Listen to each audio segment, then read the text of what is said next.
And glorifying you. Sit down, Mr. Altantawi. Your Honor. Sit down, Mr. Altantawi. His son is A man convicted of murdering his own mother, testing the patience of the judge today. In a world where friendships and family bonds are meant to bring comfort and trust, these chilling cases reveal the darkness lurking within. From Tyler Hadley's tragic party to the twisted motives of Geyser's shocking betrayals to unimaginable acts of violence, these cases shock the communities. Let's begin.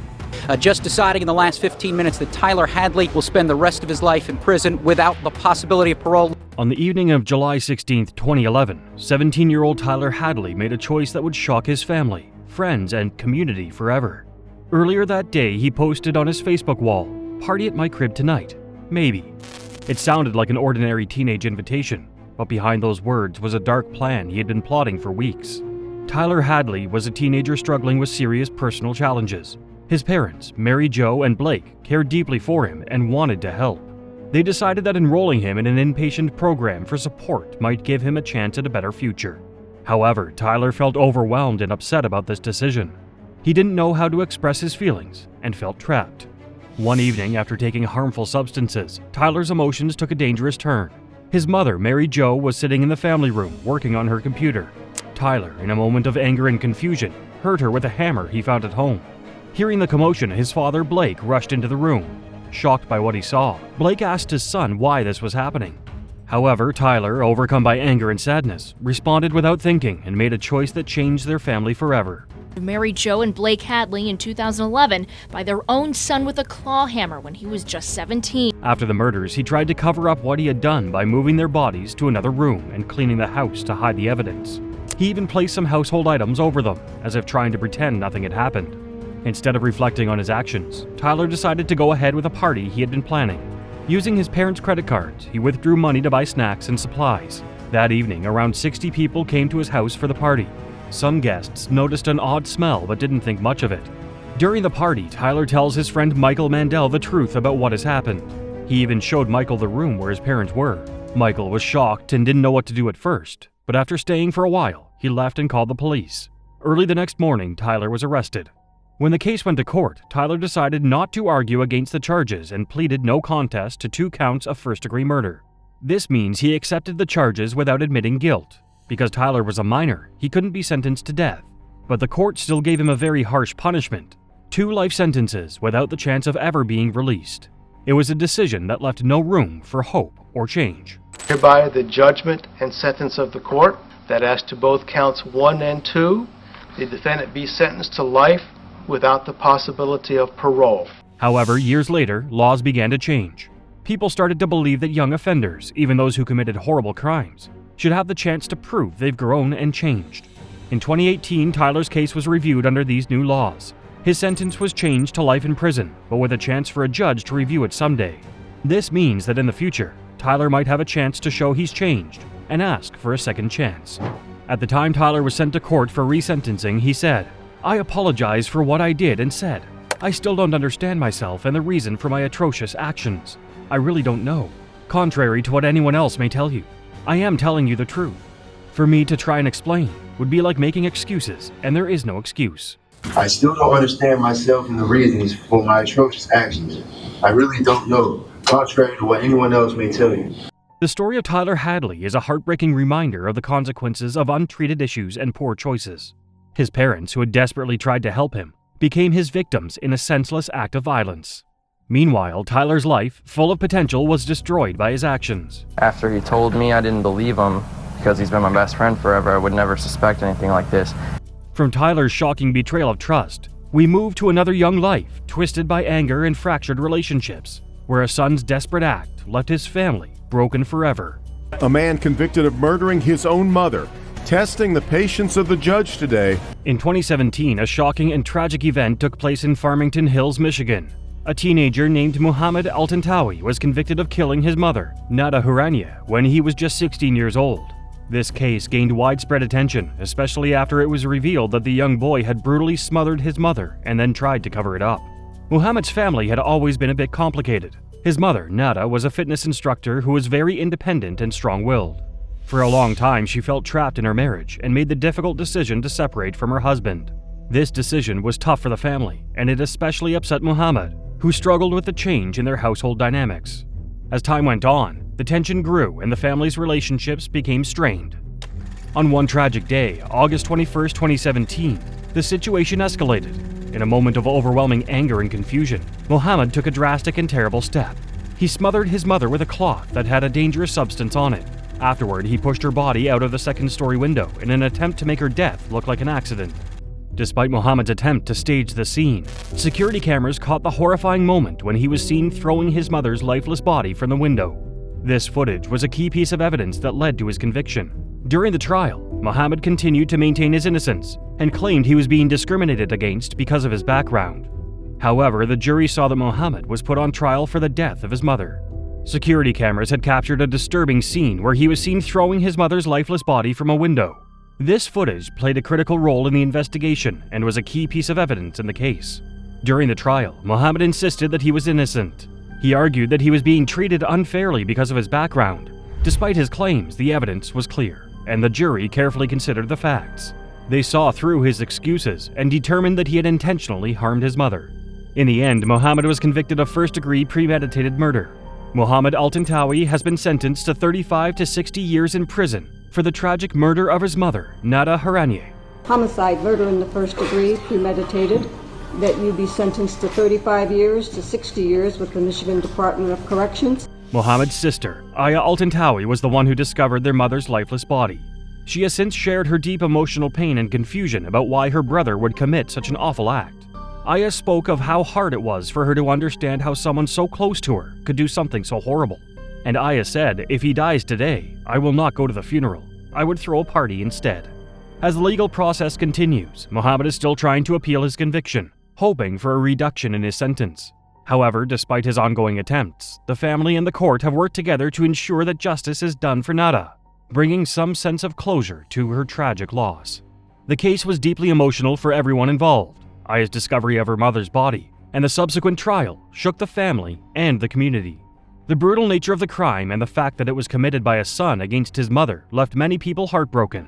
The case not only highlighted the tragedy of losing a loved one, but also the complex family dynamics that led to this horrific event.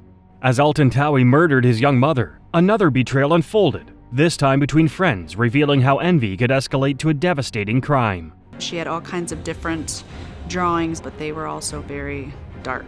How dark? Very dark.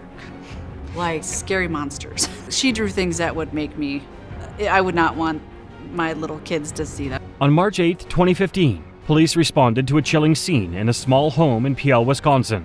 Inside, they found the bodies of Jennifer Ayers and her husband, Thomas Ayers. The culprit? Their 17-year-old daughter, Ashley Martinson, who committed the murders just a day after her birthday.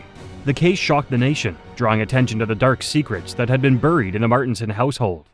Ashley's life was anything but peaceful. She lived in fear of her stepfather, Thomas Ayers, a man with a troubled past. Ayers had a history of violence and was often harsh with Ashley, her mom, and her siblings. Sadly, Ashley also carried the weight of a dark secret. She had been hurt in the past by a former boyfriend of her mother's, leaving her with emotional scars. This was not Ashley's biological father. Correct. Life at home was hard, with constant arguments and fear.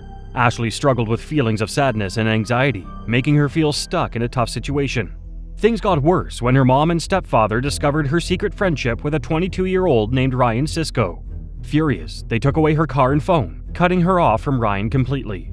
That evening, overwhelmed by anger and pain, Ashley expressed her frustration online. She wrote a chilling message on her Facebook, filled with emotion she couldn't hold back. A week ago, she writes in graphic detail about killing people, but investigators won't say if the killings described in the blog post are similar to the way in which her mother and stepfather were killed. One morning, an argument broke out between Ashley's stepdad, Mr. Ayers, and her mom, Jennifer.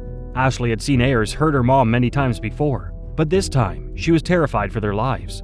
Feeling desperate, she ran to her room and grabbed one of Ayers' guns, which she knew was loaded. Just after her 17th birthday, Ashley Martinson decided to take her own life, and then, in a split-second decision, 2 other people would be dead. As Ayers banged on her door, Ashley made a life-changing decision. When he forced his way in, she fired the gun, hitting him in the neck and head. He died instantly. Hearing the loud gunshots, Jennifer rushed to see what had happened. In the heat of the moment, a terrible confrontation unfolded, and Ashley ended up fatally injuring her mom. Despite everything, Ashley cared deeply for her younger siblings. She gently placed them in a closet, making sure they had enough food and water to stay safe. Then, feeling overwhelmed and unsure of what to do, she left the house with her friend Cisco. For 52 times! 2 would have been enough. You could have got away. The next day, Ashley was found in Indiana. At first, she told the police that her mom had hurt her and killed her dad. But her siblings and the evidence told a different story. Later, Ashley admitted she had killed both her parents, but she claimed she wasn't in her right mind. After some time, she accepted a deal and confessed to second-degree murder. In June 2016, the judge gave her 23 years in prison, followed by 17 years of supervision. Edge in a complaint in and of themselves suggest a substantial cash bond. As Ashley Martinson's courtroom hearing began, the room was filled with palpable tension. When the charges were read, she remained composed but visibly emotional. The judge, however, acknowledged both the tragedy of her upbringing and the severity of her crimes. When the sentence was handed down, 23 years in prison followed by 17 years of supervision, Ashley broke into tears, expressing remorse for her actions and sorrow for the pain she had caused. Many people in the area didn't get much sleep last night. We are here tonight not only to honor the homicide victims, but the loss of a family. Ashley's tragic story underscores the deep scars. The next story is a chilling reminder of how fantasy and mental illness can blur the lines of reality. Well, why did you develop the plan to kill? We developed... Okay. I thought that it was just about proving that this fictional character existed. On May 31st, 2014, in Waukesha, Wisconsin, two 12-year-old girls, Anissa Weier and Morgan Geyser, made a shocking decision that would change their lives forever. They lured their friend, Peyton Leutner, into a wooded area and, believing they had to appease the fictional character Slender Man, stabbed her 19 times. Peyton went through a very scary experience. One day, her two friends, Anissa and Morgan, attacked her. They believed that if they hurt Peyton, they would be able to meet a made-up character called Slender Man. The attack was very serious, and Peyton was badly hurt, with injuries to important parts of her body. Even though she was in a lot of pain and in danger, Peyton didn't give up. We've learned Geyser now says she made up many of the delusions she claimed to be having in the years following the Slender Man attack because she didn't want to return home, she says, because of abuse at the hands of her father. In a brave move to save herself, Peyton crawled to a road nearby. Luckily, a cyclist saw her and quickly called for help. This action saved Peyton's life. Soon after, the police found Anissa and Morgan with the knife they had used. They told the authorities that they hurt Peyton to try and impress Slender Man. Thanks to the help of the cyclist and the emergency team, Peyton survived. She slowly healed from her injuries. Her story of survival has inspired many people. Morgan and Anissa were two young girls who found themselves caught in a strange and troubling situation. They both struggled with serious mental health challenges. Morgan had been battling schizophrenia, a condition that made it hard for her to separate what was real from what wasn't. Anissa, on the other hand, carried a heavy burden of guilt for the actions they took together. Morgan Geyser and Anissa Weier as adults, the girls could still appeal both rulings to the state Supreme Court. They are accused of luring their classmate into the woods. During their trial, experts explained that their mental health issues played a big role in what happened. Because of this, both girls were found not guilty due to mental illness. Morgan was sent to a mental health institution where she would receive care for up to 40 years. Anissa, though, was given a sentence of 25 years to life in a similar situation, where she could also get help. Over the years, both girls, Anissa and Morgan, two young girls, received treatment for their actions. In 2021, Anissa was released from a mental health facility after spending 7 years there. Morgan, on the other hand, is still going through her case, and her request for release was denied in 2024. The story began when the girls, as children, were involved in a dangerous attack on their friend Peyton. Well, why did you develop the plan to kill? I thought that it was just about proving that this fictional character existed. Fortunately, Peyton survived the incident and, despite the trauma, found strength through it. She decided to pursue a career in medicine, inspired by her own experience. Peyton has also spoken publicly about what had happened, sharing her story with others. Her courage and determination to turn a difficult situation into something positive continues to inspire many. While the events were tragic, Peyton's ability to heal and help others shows the power of resilience. Maximum sentence on the amended charge of the second-degree attempted homicide. The maximum sentence on the criminal charge is 35 years of imprisonment, meaning 25 years of initial confinement and 10 years of extended supervision. During the trial, Morgan also feels guilty for her act, as she said, "I just want to let Bella and her family know that I'm sorry." I just want to let Ella and her family know I'm sorry.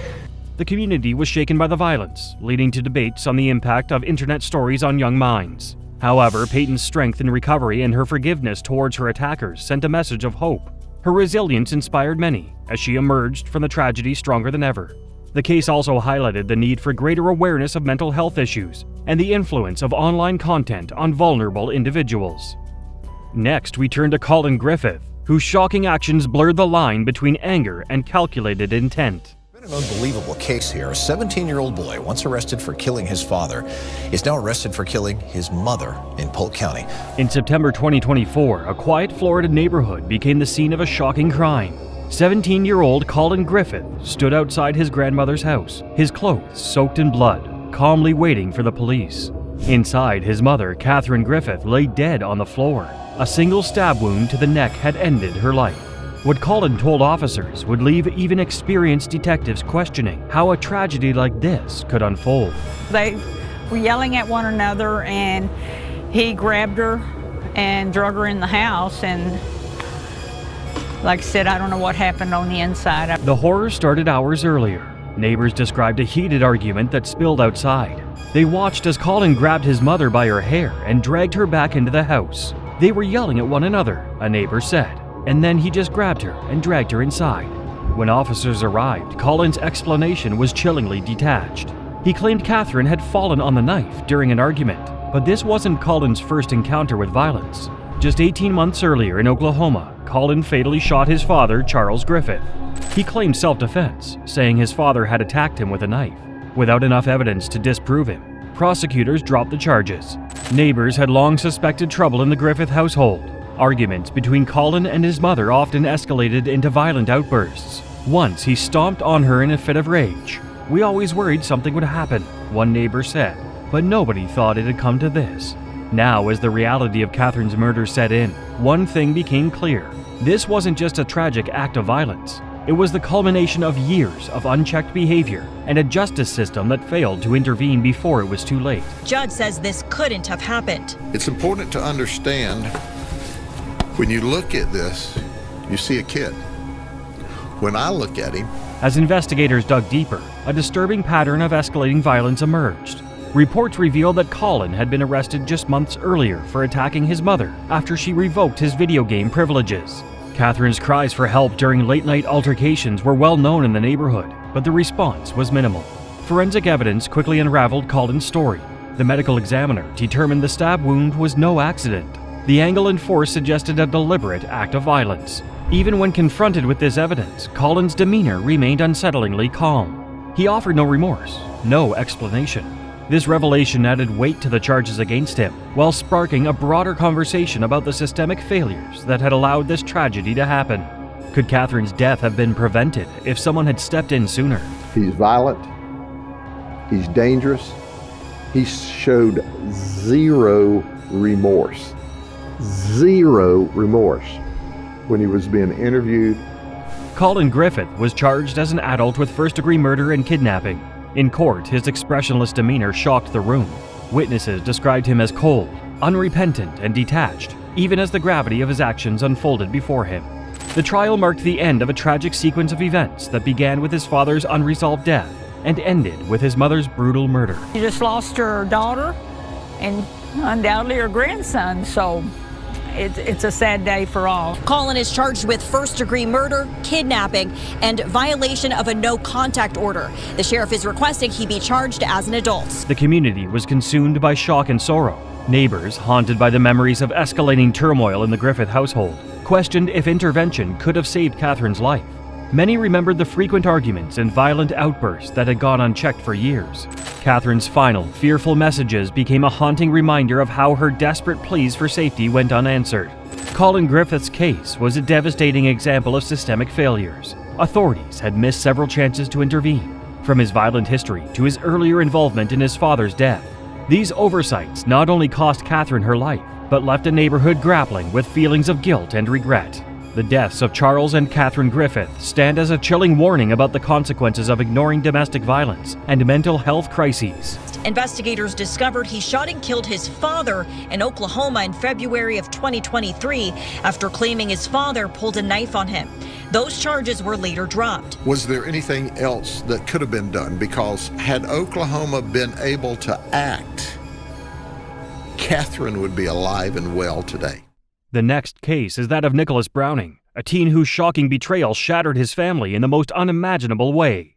A familiar face urged forgiveness for the 15-year-old accused of murdering his parents and younger brothers. 6 years after he methodically moved through his Cockeysville home, murdering his parents and 2 younger brothers, Nicholas Browning made a bid to get his multiple life sentences. Nicholas Browning was born in Cockeysville, Maryland, a suburb of Baltimore. He was raised in a loving household with his parents, John and Tamara, and his younger brothers, Gregory and Benjamin. Tamara was a stay-at-home mom, while John was an attorney. The Browning family seemed to embody the American dream to the outside world. His attempt to show remorse any more than the judge who denied his motion. Coffin says he planned the murders like a professional hitman. Growing up, Nicholas was an honor student and Boy Scout. He excelled in academics and extracurricular activities, playing varsity golf and lacrosse at Delaney High School. But as time went on, dark clouds began to form behind his seemingly perfect facade. The sight drove home the loss of 11-year-old Ben Browning and his 14-year-old brother Greg. Police say older brother Nick killed both boys in their Cockeysville home Friday night. On February 1, 2008, 1 week before Nicholas turned 16, tragedy struck. Nicholas was supposed to be sleeping over at a friend's house, but instead, he snuck out of the house in the middle of the night. Little did he know he was about to embark on a horrifying journey that would forever change his life. Why would I jeopardize? You put money into it. I have a very large, or had to have whatever, inheritance coming to me, regardless if there's insurance money involved or not. Upon returning home, Nicholas used one of his father's guns to carry out a heinous crime. Without hesitation, he shot and killed his mother, father, and 2 brothers. 2 days later, Nicholas confessed to the horrific crimes. He was arrested and charged with 4 counts of first-degree murder, denying him bail. The details of his confession painted a disturbing picture of a family plagued by abuse and violence. Nicholas claimed that his father, John, had physically and sexually abused him for years, leaving him emotionally and physically scarred. They arrived on scene and located all 4 members of the family inside the home. Nicholas's father and prominent real estate lawyer of the firm Royston, Mueller, McLean, and Reed. However, the prosecution had a different theory.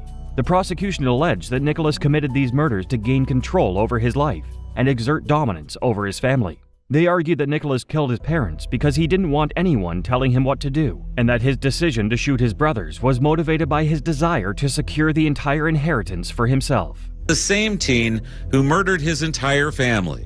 One would need to look, of course, at the person, what he was then and what he's become now. As the trial unfolded, several members of Nicholas's loved ones, including his grandfather, pleaded for leniency. The family claimed that Nicholas was the victim of physical and mental abuse and that his actions were a result of years of suffering. They argued that Nicholas should be given a chance to reform and rehabilitate rather than face the harshest possible punishment. Why would I jeopardize? You put money into it. I have a very large, or had to have whatever, inheritance coming to me, regardless if there's insurance money involved or not. After intense negotiations, the prosecution and defense teams finally reached a plea deal. In January 2009, Nicholas pleaded guilty to 4 counts of first-degree murder and was sentenced to 4 life terms in prison, with 2 life terms to be served consecutively. Under the terms of the agreement, Nicholas would be eligible for parole in 2031 after serving 23 years of his sentence. Then fly it over prison fences and into the prison yard where it would be collected by another inmate. Despite his guilty plea, Nicholas attempted to appeal for a sentence reduction in 2014. However, the courts denied his request. Today, Nicholas is serving his sentence at Cumberland, Maryland's Western Correctional Institution. Next, we turn to the case of Robert and Michael Beaver, 2 brothers whose horrifying actions stunned everyone who learned of them. Broken Arrow, Oklahoma has 1, maybe 2 murders a year, but tonight this community is reeling from 5, the worst crime anyone here can remember. In 2015, the quiet town of Broken Arrow, Oklahoma was rocked by a shocking crime involving the Beaver family. Daniel and April Beaver were a seemingly ordinary couple, raising their 5 children in a modest home. But beneath this facade, a darker truth lurked. The Beavers were a close-knit unit, with Robert, Michael, Crystal, Daniel, Christopher, Victoria, and Autumn making up their brood. Those who knew the family described them as quiet and withdrawn, preferring to keep to themselves. The children, homeschooled by their parents, were rarely seen interacting with other children in the neighborhood. Don't yet have a motive, one calling this the worst single criminal event in this town's history. On July 21, 2015, Robert and Michael Beaver collected body armor and knives, hatching a plan to carry out a horrific act of violence. These two brothers were plotting to murder their family the very next day. Around 11:30 p.m., Robert and Michael enacted their deadly plan, starting with a horrifying act of violence. They slit their 13-year-old sister Crystal's throat, leaving her fighting for her life. Crystal fought against her brothers, escaping the bedroom and running for the front door, but her siblings were not about to let her escape. They dragged her back inside the house and unleashed an even more brutal assault on her. The extent of Crystal's injuries were horrifying, with her internal organs almost spilling out. Incredibly, she survived this brutal assault, but the rest of the family was not so lucky. Robert and Michael went on a rampage, brutally murdering their parents and siblings. Robert, in a fit of rage, fatally stabbed his mother, April, a staggering 48 times. While Christopher and Victoria Beaver were hiding in the bathroom during the assault, using a clever ruse, Michael pretended to be scared and a victim, knocking on the door and pleading for help. Christopher decided to open the door and allow Michael inside, thinking it was a matter of safety. Instead of seeking safety, Michael turned on his unsuspecting siblings, fatally stabbing each of them over 20 times. With his bloodlust seemingly sated, Michael turned to his father's home office, where his younger brother Daniel was hiding. Once again, he employed the same ruse, pretending to be a victim chased by Robert. Daniel opened the door, allowing Michael to enter. As Michael stepped into his father's office, he turned towards Robert, their other brother, and uttered chilling words. "He's all yours." In a moment of pure madness, Robert turned his knife on his younger brother Daniel and stabbed him in the stomach, chest, head, and back. Daniel Beaver woke up and found himself face to face with his son, Robert. In a matter of seconds, he lunged at his father's throat and stabbed his father repeatedly, 28 times, leaving him lifeless. After committing these heinous crimes, Robert and his brother Michael fled the scene, fleeing out the back door and into the woods that surrounded the house. They knew that the authorities would soon be on their trail, and they had no intentions of getting caught. Daniel Beaver, as he died, called 911. As police officers walked towards the front door, they noticed a pool of blood on the porch. With their hearts pounding, they knocked repeatedly on the door, calling out for any survivors. After an eternity, the officers heard a faint voice calling for help. Breaking down the door, they entered to find 13-year-old Crystal lying in a puddle of her blood. She was rushed to the nearest hospital, where doctors worked frantically to save her life. When Crystal was stable, she identified her brothers as the assailants. In addition to Crystal, only 2-year-old Autumn managed to escape the relentless violence, miraculously escaping with her life. But the rest of the family was gone, their lives ripped away in the most horrific way imaginable. Robert and Michael were arrested at 12:18 a.m. Officers apprehended the brothers using a canine unit after they were discovered hiding in a bush. They had each been charged with 5 counts of first-degree murder and 1 count of assault and battery with intent to kill. Michael, at 16, was tried as an adult, a decision that sparked controversy among legal professionals. His attorney argued that charging him as an adult was unconstitutional, stating that if convicted, he would be doomed to die in prison. Such an outcome, the attorney claimed, was effectively the same as a death sentence. The attorney contended that there was abuse in the Beaver household. However, no concrete evidence was provided to show that there was abuse within the Beaver household. Initially, Robert and Michael pleaded not guilty, maintaining their innocence in the face of overwhelming odds. While incarcerated, Robert dared to take his own life. However, fate intervened when a guard stumbled upon him in the nick of time. Robert pleaded guilty to all charges and was given 5 life sentences without parole, as well as an additional life term. Michael's trial began in April 2018. After 1 month of deliberation, the jury found him guilty and sentenced him to 5 life sentences with parole. Robert, who should have been safely locked away behind bars, attempted to attack 2 prison officers in the day room in 2019. This incident resulted in him receiving 3 more life terms, bringing his total amount of life sentences to 9. Robert and Michael are serving their sentences at the Joseph Harp Correctional Center and the Lexington Correctional Center, respectively, in Lexington, Oklahoma. The next case introduces Daniel Petrick, a teenager whose obsession with a video game led to an unthinkable act of violence against his own family. To escape what he was going to do, he decided to kill both of them and to make it look like a murder-suicide. Daniel Petrick, a 16-year-old teenager from Wellington, Ohio, made headlines after a shocking and tragic act of violence in his family home. Petrick, a seemingly normal high school student with no apparent history of violence, found himself at the center of a deadly confrontation with his parents over a video game. Petrick had become deeply engrossed in playing the violent video game Halo 3, spending hours every day immersed in its intense action. The game, known for its fierce battles and graphic content, had become more than just a pastime for him. It was an obsession. His father, Mark Petrick, was alarmed by his son's growing addiction to the game and worried about its impact on his well-being. Concerned about the negative effects, Mark decided to confiscate the game, hoping to curb his son's obsession. He warned Daniel that if he did not stop playing, he would have to leave the house. This decision sparked a fierce argument between father and son. Mark's warning was met with resistance from Daniel, who was infuriated by his father's actions.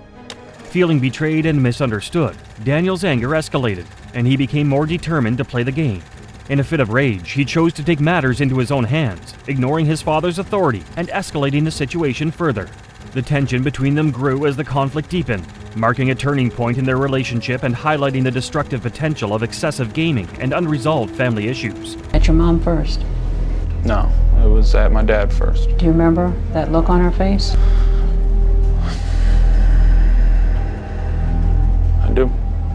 On the evening of October 20th, 2007, a tragic event unfolded in a quiet household. Petrick, a young man, had a plan in mind that would change his life and his family's forever.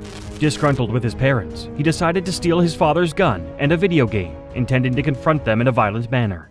Petrick made his way into the living room where his parents were, asking them to close their eyes under some pretense. Without warning, he opened fire, shooting both of them. The first victim was his mother, Susan, who fell to the ground, fatally wounded. Despite the shock and horror of the situation, Petrick's father was not immediately killed. Though seriously injured, he somehow survived, struggling to stay alive. In a desperate attempt to cover up his crime, Petrick staged the scene. He placed the gun in his father's hand to make it appear as though he had been the one to commit murder before taking his own life. With his plan set in motion, Petrick fled the scene, leaving behind a tale of devastation and confusion. He said his father shot his mother first and then killed himself. And at that time, I was in my bedroom, and when I came out, he also put the gun on me. But later, the police would soon unravel the grim truth, discovering the horrific actions that led to the death of Susan and the near-fatal wounding of his father by Petrick. Plan that I had formulated to make it look like my father had done all this was not plausible. It wasn't even realistic. The crime came to light when Petrick's sister, Heidi, unexpectedly arrived home earlier than planned. As she approached the house, she heard unsettling groans coming from inside. Concerned, Heidi forced her way in and discovered the grim scene. Without wasting a moment, she dialed the police, her voice shaking as she reported what she had found. In a panic, Petrick, the perpetrator, tried to flee the scene. He quickly got into his car and drove away, hoping to escape. However, the authorities soon caught up with him, and he was arrested shortly afterward. During his trial, Petrick's defense team argued that he was not fully responsible for his actions. They claimed that his addiction to violent video games, coupled with the stress from a previous injury, had significantly impaired his mental state. They suggested that these factors prevented him from fully understanding the severity of his crimes. Despite the defense's argument, the court did not find it convincing. Petrick was convicted of aggravated murder, attempted aggravated murder, and tampering with evidence. The jury decided that, despite his claims of mental unfitness, his actions had clear and tragic consequences, leading to a conviction that reflected the severity of the crime. But during the trial, Petrick got emotional and started crying as he regretted his act. It's our day. It's very emotional. Throughout the trial, Petrick appeared remorseful, often seen crying, especially when his father expressed forgiveness and regret for what happened. His father, however, stated that Daniel still did not fully understand why he committed such a horrific act. The tragic case raised discussions on video game addiction and its potential effects on young minds, as well as on issues like gun control. Petrick was sentenced to life in prison with parole after 23 years. Next, we turn to Raymond Childs III, a teenager whose unimaginable actions left his own family in ruins. As well as his 13-year-old sister, 18-year-old brother, and his brother's 19-year-old pregnant girlfriend. His first trial on those charges ended in a mistrial. Used an assault rifle during the shooting inside the home located on Adams Street here in Indianapolis. Pastor Sullivan told 13 News he's convinced that music can influence young people. On January 24, 2021, a tragic event unfolded in Indianapolis, Indiana. On this day, a 17-year-old named Raymond Ronald Lee Child III committed a horrific crime, murdering his own family members in cold blood. The events leading up to the brutal act were set in motion when Childs received a phone call from his father, Raymond Childs Jr., asking him to come home from his girlfriend's house. 6 people, including a pregnant woman and her unborn child, found dead in this home on Adams Street. When Raymond Childs arrived at the family home, his emotions quickly escalated. Angered by his father's request, he decided to act out his revenge in the most devastating manner possible. With a gun in hand, Raymond embarked on a mission of destruction, systematically eliminating every member of his family. Kezzie Childs, Raymond's 42-year-old mother, was his first victim. Raymond then turned his attention to his father, Raymond Childs Jr., and pulled the trigger, ending his life as well. Next, Raymond turned his attention to his 13-year-old sister, Rita. The violence continued as Raymond turned his gun on his 18-year-old brother, Elijah, and his 19-year-old pregnant girlfriend, Kiara Hawkins.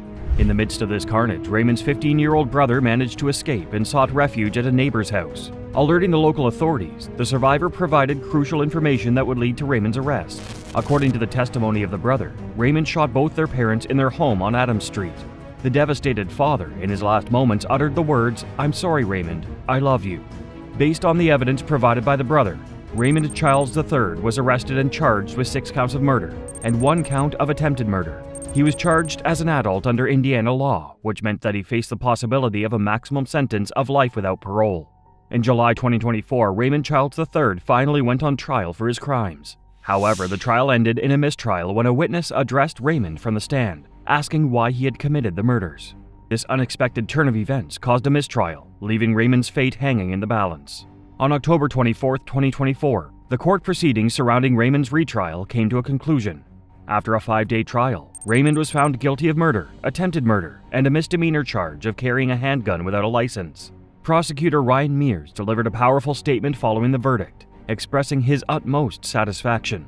Mears stated that what happened on Adams Street in January 2021 was unfathomable, and he believed that the jury's verdict brought justice to the victims and the survivor of a horrific crime. Raymond's sentencing is scheduled for January 7, 2025. These chilling betrayals and devastating crimes by close ones expose the fragility of human bonds and the lasting scars of unresolved trauma. But the story doesn't end here. The next video on your screen dives deeper into more shocking cases and courtroom moments that left us speechless. Keep watching.